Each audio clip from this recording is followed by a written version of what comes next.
রাতের বৃষ্টির পরে ভোরবেলা জঙ্গলের ভেজা মাটির ওপর দিয়ে ধীরে ধীরে এগোচ্ছিল একটি ছোট্ট শামুক। তার নাম শামু।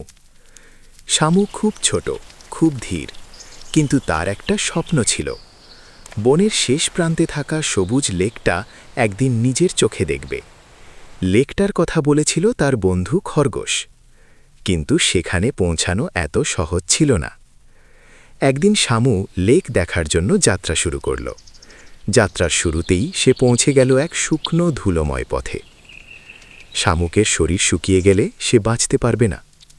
শামু থামল, চারদিকে তাকাল, তারপর ধীরে ধীরে নিজের শরীর থেকে পিচ্ছিল তরল ছড়িয়ে পথ বানাতে লাগল। ধীরে, খুব ধীরে।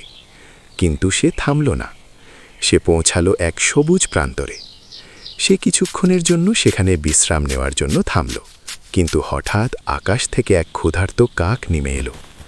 শামু বিপদ বুঝতে পেরে এক সেকেন্ডও দেরি না করে নিজের শক্ত খোলসের ভিতর ঢুকে গেল। কাক ঠোকর মারতে লাগল, কিন্তু খোলসটা ছিল তার ঢাল আর দুর্গ।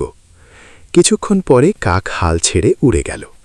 শামু ধীরে ধীরে বের হলো আর আবার হাঁটতে লাগল। কিন্তু বিপদ এখানেই শেষ নয়। দুপুরে হঠাৎ সূর্য খুব তীব্র হয়ে উঠল। শামু শুকিয়ে যাচ্ছে। শামুর শরীর ধীরে ধীরে শুকাতে লাগল।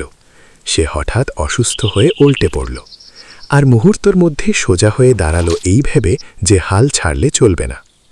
কিছুক্ষণ হেঁটে সে ক্লান্ত হয়ে দ্রুত একটা বড় পাতার নিচে আশ্রয় নিল।